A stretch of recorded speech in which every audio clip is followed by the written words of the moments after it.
कई बार हमें लगता है कि ईश्वर की नजर हम पर नहीं होती, वो हमें देखता नहीं है, हमें समझता नहीं है, हमारी बातें नहीं सुनता है। दोस्तों, आज एक ऐसी कहानी सुनाऊंगा, आपको पता लगेगा, आपको यकीन हो जाएगा कि ईश्वर की नजर हमारे छोटे छोटे काम पर है, हमारी छोटी छोटी चीजों पर है, हमारी छोटी छोटी बातों पर है। नमस्कार दोस्तों, ये किस्सा है भगवान राम के समय का, उस समय का जब राम सेतु बनाया जा रहा था। हम सबको पता है कि नल और नील को यह वरदान था कि उनके हाथ से डाला हुआ कोई भी पत्थर पानी में डूबेगा। तो सारी वानर सेना जो है पत्थर लाल आकर नल और नील को दे रही थी, और नल और नील जो है उन पत्थरों को समुद्र में डाल रहे। ये सारा किस्सा जो है गिलहरी देख रही थी। तो गिलहरी ने देखा कि सब लोग कितनी मेहनत से काम कर रहे हैं, सब लोग चाहते हैं कि सीता मैया को राम जी लंका से ले आए, तो मैं भी इसमें योगदान करना चाहता हूं। तो छोटा सा पत्थर उठा करके उसने बहुत सारे पत्थर इकट्ठे किए और बोला कि नल और नील, इन पत्थरों को उठा करके जो है ना डाल दो समुद्र में। और नल और नील हंसने लगे। नल और नील बोले कि इतने भारी भारी पत्थर लोग लेके आ रहे हैं, तुझे क्या लगता है तेरे छोटे छोटे पत्थरों से पुल बनेगा? पगली क्यों मेहनत कर रही है, जा अपना काम कर ले। बड़ी मायूस होगी गिलहरी, बोली कि नहीं, मैं भी चाहती हूं योगदान देना, मैं भी चाहती हूं राम जी जिस पुल पे जाएं और फिर सीता जी मैया को यहां से लेके आए, तो मेरा भी उस पुल में योगदान होना चाहिए। नल और नील बोले, पगली ऐसा नहीं होता, जो पत्थर हम डालेंगे वो डूबेंगे नहीं, और भारी भारी पत्थर चाहिए, बड़ा पुल बनाना है बहुत, चल जा अपना काम। अब ये सारा किस्सा जो है राम जी देख रहे। राम जी ने देखा, राम जी आए, राम जी नल और नील को बोले, नल और नील, तुम्हें पता है इन पत्थरों के बिना ये पुल बनेगा नहीं जो गिलहरी लेके आई है, पुल तो संपूर्ण गिलहरी के पत्थरों से होगा। नल और नील ने पूछा कि प्रभु क्या कह रहे हो, ऐसा कैसे होगा?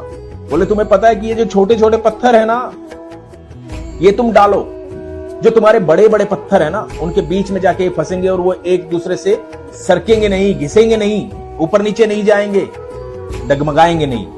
तो ये जो छोटे पत्थर है ना, यही उनको मजबूत करेंगे, उनकी पकड़ को मजबूत करेंगे। तो पत्थरों का होना बहुत जरूरी है, तुम गिलहरी को हल्के में मत लो, इसके पत्थरों का प्रयोग करो। ये सुनकर नल और नील बड़े शर्मिंदा हो, उन्होंने गिलहरी से माफी मांगी, और गिलहरी ने भगवान राम से कहा कि प्रभु आप सच में महान, आपने मेरी छोटी सी इस बात को नजरअंदाज नहीं की, आपने मेरी इस छोटी सी बात को माना, और आपने नल और नील को समझाया कि मेरा भी योगदान होना चाहिए। प्रभु मैं आपका धन्यवाद करती हूं कि आपने मेरा ये योगदान स्वीकार किया, आपने मेरे इस प्रेम को स्वीकार किया, मैं भी चाहती थी मेरा योगदान। भगवान राम ने उसे देख करके बड़े गौर से देखा, उसकी खुशी को देखा, उसकी प्रसन्नता को देखा। भगवान राम ने उसके सर पर हाथ फिराया। अब गिलहरी तो गिलहरी है, एकदम हाथ लगाते ही फुदक जाती है, तो गिलहरी फुदकी। अब फुदकी तो भगवान राम की 3 उंगलियों के जो निशान थे उस गिलहरी की पीठ पर आ गए। आज भी उस गिलहरी की पीठ पर, किसी भी गिलहरी की पीठ पर वो 3 उंगलियों के निशान है दोस्तों, वो राम जी का आशीर्वाद है उस गिलहरी को। तो आपने देखा, उस गिलहरी का छोटा सा प्रयास भी भगवान राम देख रहे थे। ईश्वर आपके हर कर्म को देखता है, ईश्वर आपकी हर चीज को देखता है। ईश्वर कभी आपको नजरअंदाज नहीं करता है, जैसे उन्होंने गिलहरी को नहीं किया। जो आप डिजर्व करते हैं वो आपको मिलता जरूर, हो सकता है उसमें समय लगे।